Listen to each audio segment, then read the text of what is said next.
오늘 누가복음 19장 28절부터요 40절의 내용을 보면요, 예수님께서 제자 2명을 맞은편 마을로 보내시며 나귀 새끼를 끌고 오라고 명하십니다.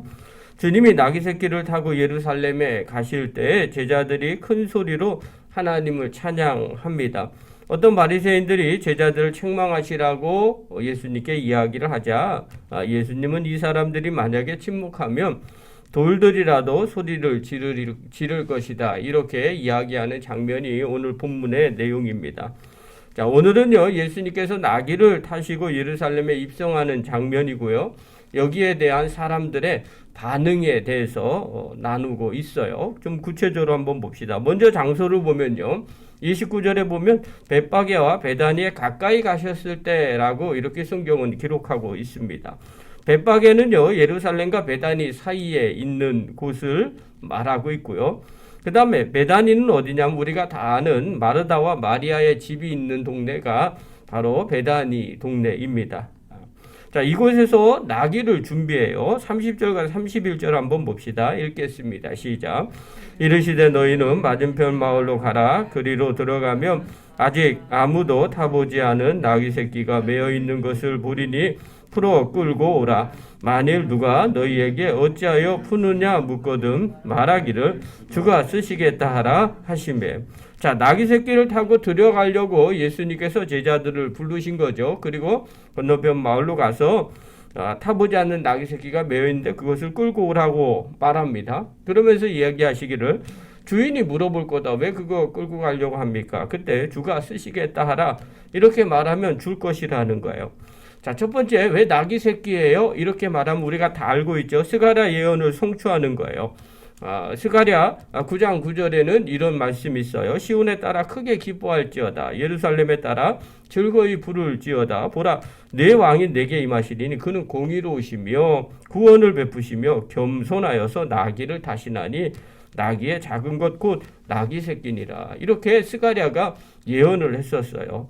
이때 오시는 왕은 겸손하셔서 나귀를 타고 오실 것이다. 이것을 이스라엘 백성들이 모두가 다 알고 있었어요.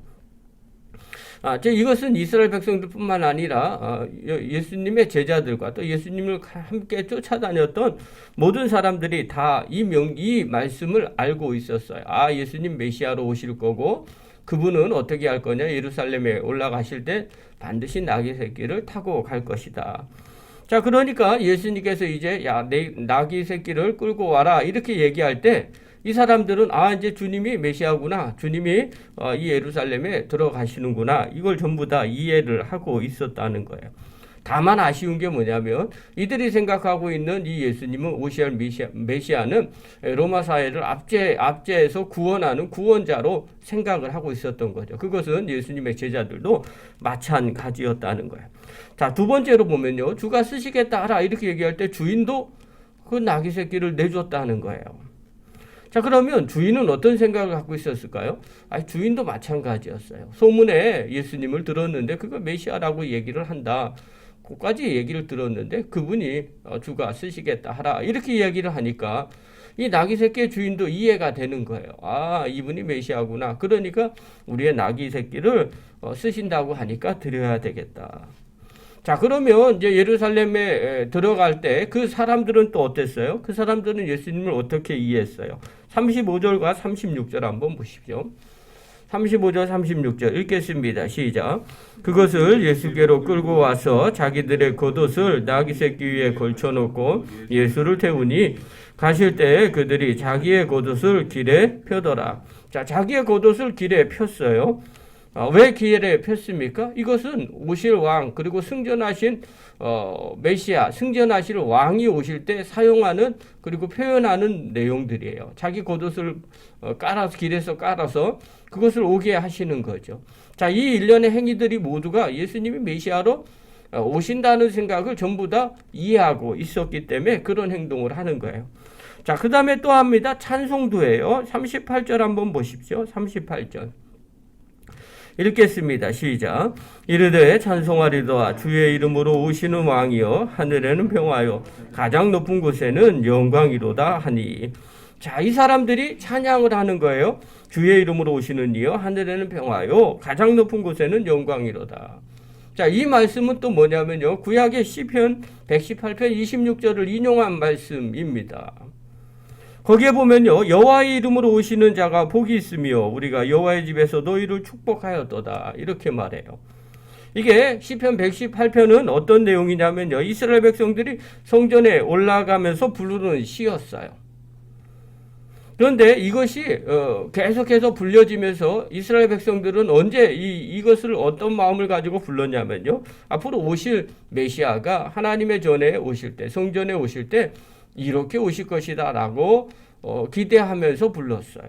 그러니까 길에서 사람들이 이렇게 이 시편 118편 26절을 부른 것은 다른 의도가 있는 게 아니에요. 이분이 바로 우리가 기다리던 그런 메시아라고 이야기하는 거예요. 자, 그러면 이제 이런 질문이 생기는 거죠. 자, 지금 예수님 주변에 있는 제자들, 그리고 나귀 새끼의 주인, 그리고 무리들, 모든 사람들이 지금 예수님이 어떤 분으로 지금 이해하고 있는 거예요? 자기네들이 기다리고 있던 메시아로 생각하고 있었어요. 이게 중요하죠. 자, 그러니까 그 다음에 이해가 되는 거예요. 제자들이 갑자기 나귀 새끼를 풀어오는데 제자 나귀 새끼의 주인이 생각을 하는 거죠. 왜 풀어가요? 주님께서 오실 메시아가 그분이 쓰신답니다. 그러니까 그가 내어준 거예요. 아, 이분이 메시아구나. 그러니까 내어주는 거죠. 또 예루살렘 성에 가실 때 백성들이 겉옷을 깔고 찬양할 때 백성들도 마음 가운데 그런 생각이 들었어요. 아, 이분이 바로 우리가 기다리고 있는 메시아구나. 자, 이 소리를 들은 바리새인들은 어떻게 했느냐? 소리를 지르지 못하게 해달라고 예수님께 간청을 해요. 40절. 그런데 예수님은 이렇게 반응을 하세요. 40절 한번 보십시오. 읽겠습니다. 시작. 대답하여 이르시되 내가 너희에게 말하노니 만일 이 사람들이 침묵하면 돌들이 소리 지르리라 하시니라. 자, 바리새인들은 왜 말 못하게 왜 노래 못 부르게 합니까? 아, 이것은 메시아가 와서 부르는 노래인데 지금 예수님 메시아도 아닌데 왜 자꾸 이렇게 하십니까? 제자들에게 제지해 달라고 이야기하는 거죠. 바리새인들은 예수님 메시아라고 생각하지 않았던 거죠. 자, 그런데 예수님께서 인용했던 이 말씀, 만일 사람이 침묵하면 돌들이 소리 지르리라. 이 말씀은요, 하박국 2장 11절의 말씀입니다. 하박국 2장 11절에는 이렇게 말씀하고 있어요. 담에서 돌이 부르짖고 집에서 들보가 응답하리라. 자, 이것은요, 언제 사용한 거냐면요, 하박국 선지자는요, 말 못하는 돌이 증거할 정도로 바벨론인들의 죄악이 크다는 것을 말해 준 겁니다. 이 말은요, 곧 말 못하는 돌들조차도 메시아임을 다 알고 있다는 거예요. 그러니 만약에 사람들이 내가 메시아라고 얘기하는 것을 떠드는 것을 네가 못하게 한다면 어떤 일이 벌어지느냐. 아니, 말 못하는 돌들도 소리 지를 정도로 내가 메시아임을 무한정 증거가 다 나타나고 알고 있다는 거예요. 자, 이 말을 예수님이 하실 때 바리새인들의 마음이 어땠을까요? 아마 뜨끔했을 거예요. 다 알았을 거예요. 아, 이분이 진짜 자기가 메시아라고 이야기를 하고 있는구나. 자, 그렇다면 예수님과 예수님 주변의 모든 사람들이 어떻게 예수님을 생각하고 있는지를 이해를 했어요. 자, 왜 많은 사람들이 이렇게 자기의 것을 내어놓고 그 다음에 겉옷을 내어놓고 왜 그렇게 찬양을 했는지 이해가 됩니다. 예수님이 메시아라고 생각했기 때문에 그래요. 자, 그렇다면 우리는 그 다음입니다. 우리가 우리 마음 가운데 모시고 있는 예수님이 우리의 메시아이시고 우리의 구원자이시고 우리의 하나님이심을 우리가 믿고 있습니까? 알고 있습니까? 자, 그렇다면 나귀 새끼를 데리러 오라는 명령에 제자들이 어떻게 했을까요? 가서 순종하죠. 우리는 어떻게 해야 될까요? 우리도 주님의 명령에 순종해야 되지 않겠습니까? 나귀 새끼 주인은 주님께서 메시아임을 알고 내가 쓰시겠다고 하자 그가 어떻게 해요? 자기의 나귀 새끼를 내어줍니다. 우리가 예수님이 나의 주인이라고 고백한다면 우리도 마찬가지 아니겠어요? 주님 말씀에 주님의 명령하실 때 알겠습니다. 그렇게 순종해야 되지 않을까요? 성으로 오시는 예수님이 메시아이심을 고백하고 그들은 겉옷을 벗고 찬양을 합니다. 우리 마음 가운데 오신 주님을 우리가 믿고 우리가 주님 앞에 어떻게 하고 있습니까? 우리의 겉옷을 벗고 또 우리가 주님 앞에 찬양하고 있습니까? 사랑하는 성도 여러분, 오늘 또 영상을 보는 귀한 성도 여러분, 우리가 주님을 모실 때 우리의 자세가 어떻습니까? 주님 말씀하시고 주님이 우리 가운데 우리의 주인이고 또 우리와 함께 하시는 하나님으로 임마누엘하고 계십니까? 그렇다면 그분의 음성에 우리가 그들과 같이 반응하고 순종해야 되지 않을까요? 주님 앞에 우리의 것을 드리고 우리의 겉옷을 내어드리고 또 우리의 입술로 주님을 찬양하는 사람, 그런 사람들이 바로 예수님을 맞이하는 사람들입니다. 이번 사순절을 통해서 우리가 그 예수님을 맞이하고 또 그분의 말씀에 순종하며 그분과 동행하고 한 걸음 한 걸음 나가는 믿음의 거룩한 종들 되기를 간절히 축원합니다. 기도하겠습니다.